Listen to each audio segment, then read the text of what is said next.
Ну я вот здесь как бы вот вам скажу, да, изначально. Вот когда операцию перенес я в том году, в декабре приехал, это в приют по Воинской 1/1. Это было 9 декабря. Я туда приехал, ну там мест не было. Потом попросил, говорю, просто покажите мне, как там у вас люди живут. На второй этаж поднялся, ну я был в шоке. Там спертый воздух, там зловонные запахи страшные были. На Воинской 1, да? /1. То есть в связи с этим я потом сразу числа 12 декабря написал на имя мэра Арсения Сергеевича Николаева заявление, чтобы там провели проверку по нарушению бытовых, санитарных норм, нормам питания. Потом 19 числа, 19 декабря, данная организация переехала вот в новое здание. Вот. Ну здесь в плане санузла как бы получше, тут есть ванны, туалет, да, люди моются когда, да, тут есть у них прачка, стирают как бы, пропарка есть.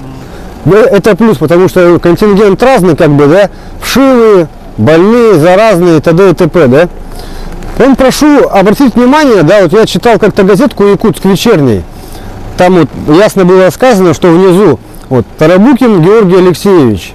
Так, ну там так было простатировано красиво, что здесь молоко дают каждый вечер, да, то есть питание хорошее, телевизоры, то есть в каждом этом у нас имеются, в палате в каждой. Ну, телевизоры, приобретенные своими усилиями, кто принес там, где работает и так далее, тому подобное. Молока вообще нет, я его в глаза не видел, это молоко. Сахар чуть, ну, в чай дают чуть подслащенный, я бы сказал, что он сладкий. Питание, по сути, оно в полном объеме отвратительное. Ну, с таким питанием можно просто, долго человек не проживет больной. Более того, здесь еще люди живут у нас в этом социальном доме, да, месяцами, годами, ампутированные люди, которые, ну, бесконечности рук, ног. И вот с таким питанием, просто представляете, какая логика, да? Такое питание, и еще наглость имеют 50% требовать с пенсионеров, с пенсии высчитывать 50% денег и предоставлять такое питание.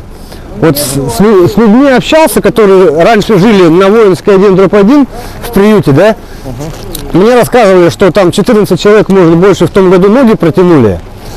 Из-за такого отношения даже поднимали людей и из-под человека на опарыши ползали, на матрасе. Посмотрите, ужас какой. Не, ну как, они не ухаживают, получается, персонал местный за больными, которые много за руку.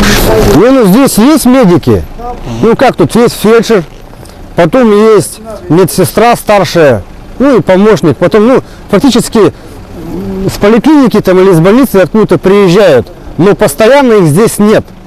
Постоянно их тут нет. Тут есть только одна постоянная медсестра с помощницей. То есть они практически, получается, за всеми физически не успевают, да? Да, получается, да.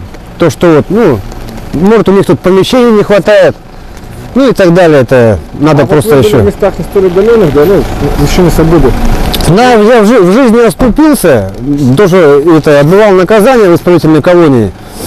Ну, хочу вот подчеркнуть к данному вопросу, к данной теме, да, то, что в исправительной колонии кормят, ну, в 100 раз лучше, чем здесь. То есть там есть доска информации там и так далее, да, норма питания, утвержденная правительством, как бы федеральным законом.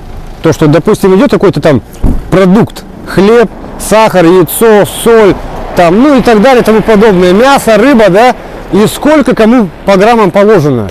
Ну, человек как бы это видит, ну, и питается, то есть есть там наваристый бульон, там мясо, какие-то макароны, там приправы какие-то существуют, да, то есть, ну, калорийность какая-то есть в продукте, понимаете, но там также диет питания для больных, для пенсионеров, для инвалидов, да, то есть даются соки, молоко, усиленное питание, да, масло, там, ну, и так, творог и так далее. А мы здесь находимся, граждане, на свободе, такая громкая организация, да, громкая, социальная, Министерство труда и социального развития. И почему здесь людей такое отношение скотское, свинское? Они реально здесь ничего не видят, да? И просто здесь надо провести конкретную прокурорскую проверку на законность всего. То, что здесь поставляется, продукты питания, бытовая техника, да?